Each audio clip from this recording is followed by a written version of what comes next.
ना मुर्दाबाद होगा, ना जिंदाबाद होगा, ना मुर्दाबाद होगा। जब जागेगी ये जनता, जब जागेगी ये जनता, तब इनकलाब होगा। ना जिंदाबाद होगा, ना मुर्दाबाद होगा, ना जिंदाबाद होगा, ना मुर्दाबाद होगा। जब जागेगी ये जनता, जब जागेगी ये जनता, तब इनकलाब होगा। ना जिंदाबाद होगा, ना मुर्दाबाद होगा, ना जिंदाबाद होगा, ना मुर्दाबाद होगा। जहाँ फूलों की सैकड़ों बच्चे हर दिन भूखे मरते हैं, जहाँ फूलों की सैकड़ों बच्चे हर दिन भूखे मरते हैं, जहाँ गरीब। नमस्कार, आप देख रहे हैं द बिहार मेल और मैं हूं मनोज कुमार। फिलहाल मैं यूपी बिहार कर्नासा बॉर्डर पे हूं। वो इसलिए कि 26 जनवरी को दिल्ली की सड़कों पे किसान परेड होना है और इसी के लिहाज से किसान चेतना यात्रा जो उड़ीसा से चलकर यूपी बिहार कर्नासा बॉर्डर पे पहुंची है, झारखंड पार करते हुए, बिहार पार करते हुए आज उत्तर प्रदेश की सीमा में किसान चेतना यात्रा प्रवेश करेगी।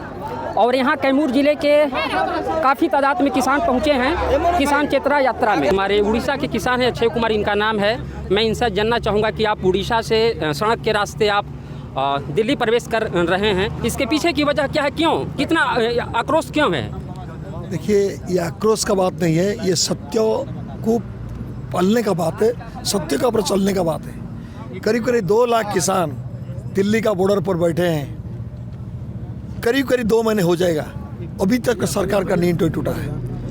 अभी तक करीब करीब 60-70 से ज़्यादा लोग शहीद हो चुके हैं। हमारा जो मानना है, जो तीनों काला कानून है, जो किसान को ख़त्म करने के लिए बना है, किसान का आजीविका को ख़त्म करने के लिए बना है और कॉर्पोरेट सेक्टर को ट्रेड का नाम पर घुसाने का चक्कर है, उस 3 काला कानून को रद्द करने का हम मांग करते हैं। और दूसरी बात, MSP को लेकर जो न्यूनतम समर्थन मूल्य जो है उत्पाद का, उसको कानूनी मान्यता देने का बात है। इस दोनों चीज़ का पर सरकार सहमत नहीं है। हम लोग 2 बार एक बात और, मैं आपकी बात समझ गया। जो नया कृषि कानून है, इस मतलब कि कृषि में सुधार के लिए पिछले 40 सालों से मांग होती आ रही है। 40 साल बाद एक सरकार नया कृषि विधेयक कानून लाई है। ये मांग किसानों की थी 40 सालों से। आपको बता दें कि 25 सालों में करीब 4.5 लाख किसान आत्महत्या कर चुके हैं। तो 40 साल की मांग किसान पूरी किए हैं। दूसरा मामला ये है कि अगर ये कानून रद्द हो जाता है, वापस सरकार ले लेती है, तो आने वाले 25 से 100 सालों के भीतर कोई भी सरकार नया कृषि कानून लाने की हिमाकत नहीं करेगी और फिर हम मरते जाएंगे, हम मतलब किसान।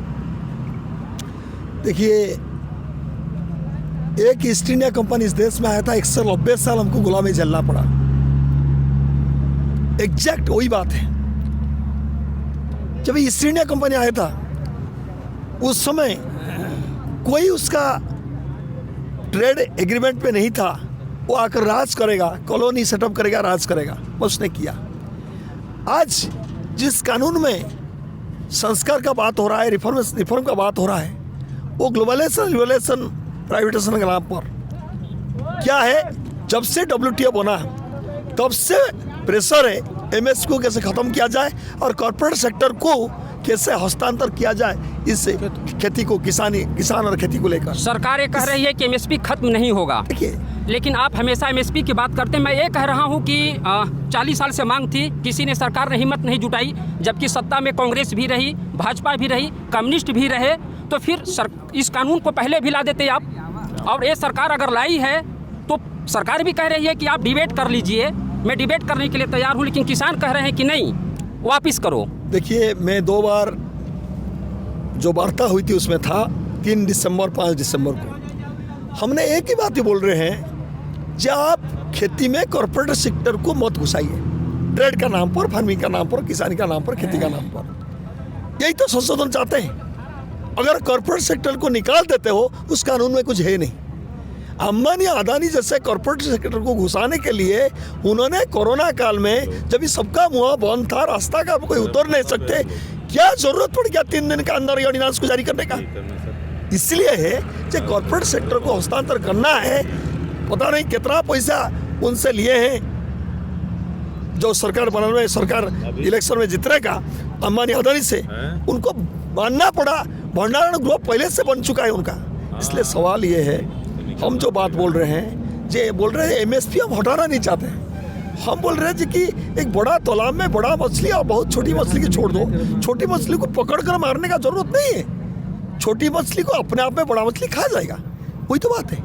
हरित क्रांति, एक सेकेंड, मान लीजिए जैसे कि किसान इसलिए आंदोलित हैं कि ये नया जो कृषि कानून आया है वो एग्रीकल्चर रिफॉर्म में आया है, लेकिन श्वेत क्रांति की अगर हम बात करें तो अमूल एक बहुत बड़ा कंपनी है जो दूध किसानों से ही खरीदता है। छोटी छोटी भी कंपनियां हैं जो दूध खरीदती हैं, उसमें तो उन फैक्ट्रियों के चाहे उस मालिकाना हक वाले तो प्रवेश नहीं किए। आज भी हम दूध देते हैं उस छोटे बड़े। देखिए, बात को थोड़ा समझना पड़ेगा। अमूल का कोऑपरेटिव का जो हिस्ट्री है उसको थोड़ा देखना पड़ेगा और कॉर्पोरेट का हिस्ट्री को थोड़ा देखना पड़ेगा। आज कॉर्पोरेटेशन जो हो रहा है, जो कॉर्पोरेट को लेकर आज WTO हबी पर है, उसी कॉर्पोरेटेशन का आधार पर ये किसान का ये तीनों काला कानून बना है। वो कोऑपरेटिव लेकर नहीं बना है। और वो कोऑपरेट को, ये जो कॉर्पोरेट को लेकर जो बना है, कॉर्पोरेट सेक्टर अपने आप में अपनी state sponsored trading system, sponsored जो APMC सिस्टम है, मंडी सिस्टम है, उसको अपने आप में ख़त्म कर लेगा। उसके बाद कंपनी का मोनोपोली चलेगा। अगर कंपनी का मोनोपोली चले, 40 रुपया का जगह पर वो बोलेगा 40 रुपया खरीद करेगा पहला, उसके बाद 10 रुपया में अगर आप नहीं दोगे वो नहीं लेगा, बोलेगा ऑस्ट्रेलिया से गेहूँ मिलता है। मेरा एक सवाल हमेशा रहता है, स्थानीय विधायक से भी मैंने सवाल किया था, रामगढ़ से विधायक हैं सुधाकर सिंह, लेकिन ये बात अभी तक मैं समझ नहीं पाया। हालांकि उन्होंने समझाने की कोशिश की।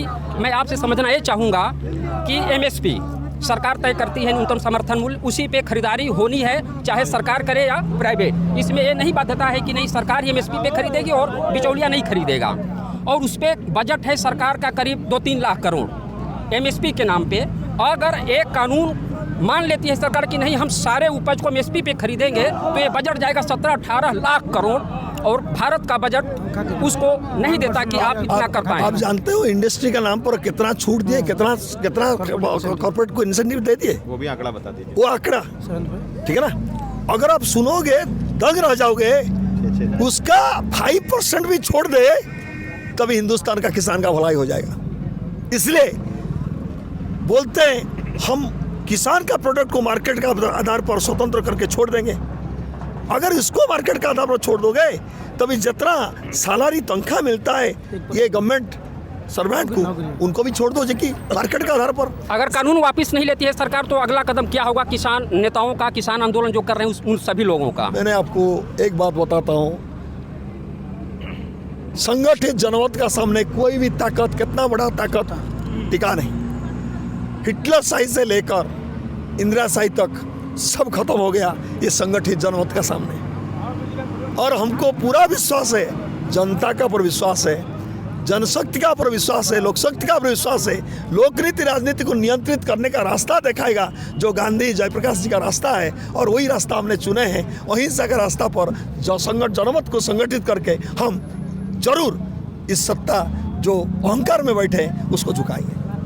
मेरे साथ स्थानीय विधायक हैं, रामगढ़ से राजद विधायक हैं। मैं इनसे ये जानना चाहूँगा कि कृषि के क्षेत्र में बिहार काफ़ी पिछड़ा है और आंदोलन की आग बिहार में नहीं है, विपक्ष भी एक तरह से शिथिल है, आखिर वजह क्या है? बिहार का जो किसान है, एक लंबा इतिहास रहा है बिहार के किसानों का संघर्ष का।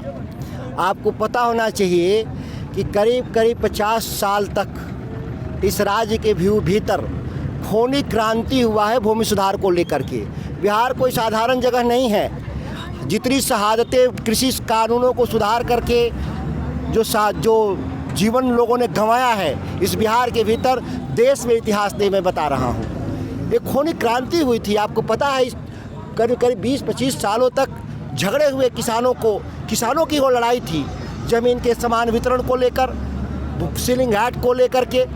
और आज हम जब देखते हैं तो ये जो कानून आया है, इस कानून का केवल एमएसपी तक सीमित कर देना, इस कानून की मैं क्यों नहीं मानता कि कानून इतना ही प्रभावित करता है। यह देश के सेलिंग एक्ट को समाप्त करता है, जहां एक कारपोरेट सेक्टर को लाखों हेक्टेयर जमीन रखने का अधिकार देता है, जिसके खिलाफ पूरा देश में खूनी क्रांति हुआ है। और सरकार फिर ऐसे लोगों को स्थापित करना चाहती है जिसके चंगुल से निकलने में 190 साल लगा था।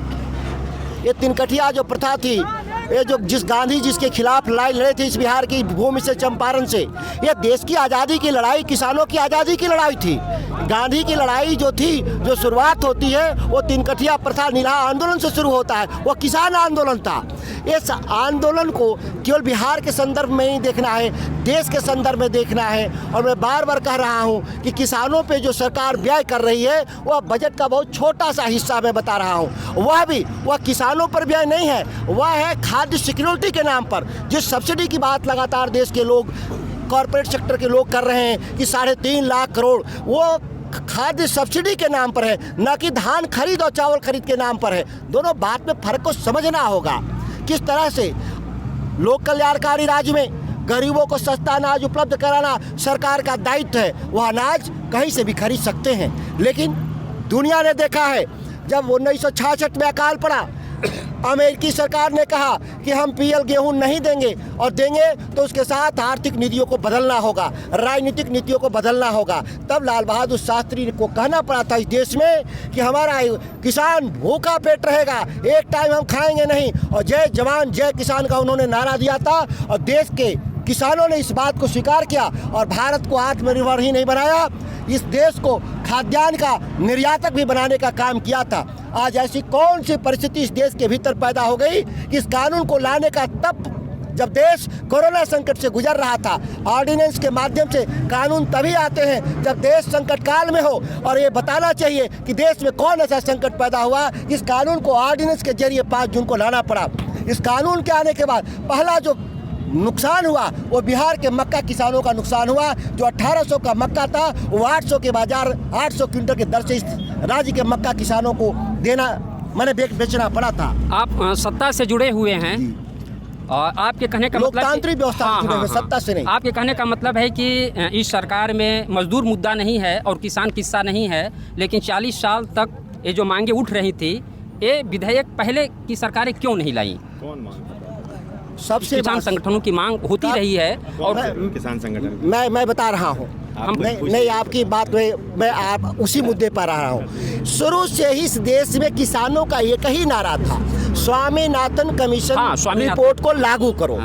और स्वामीनाथन कमीशन के रिपोर्ट में तीन तरीके के उन्होंने दाम तय किए थे।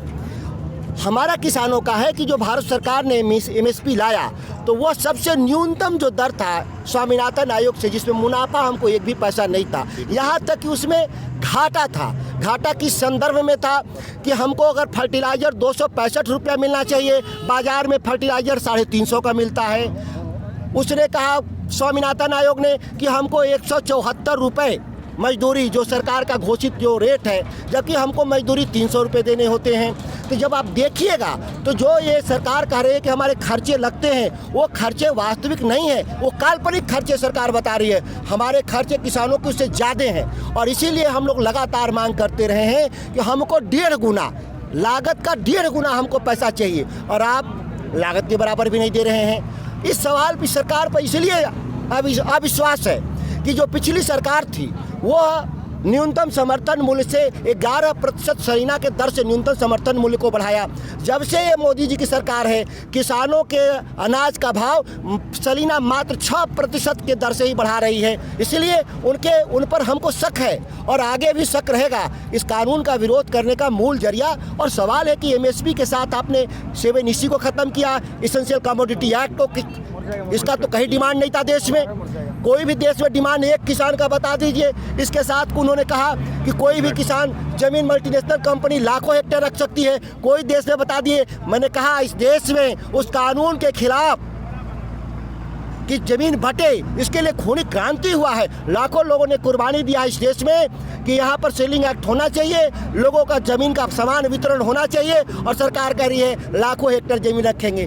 कानून के तीनों भाग को देखा जाए, केवल एक हिस्से को इसको मत देखना है, केवल एमएसपी को ही नहीं देखना है। एमएसपी एक हमारी बड़ी लड़ाई है, लेकिन इस कानून के साथ तीनों कानून को देखना होगा, तब समेकित रूप से समझ में आएगा कि हमारी जो सरकार है, उस सर ने ठीक कहा अच्छा जी ने कि बड़ी मछली को तालाब में आप डाल दीजिएगा तो छोटी मछलियों को मारने की ज़रूरत नहीं है, बड़ी मछली छोटी मछली को स्वतः खा जाएगी साल 2 साल में।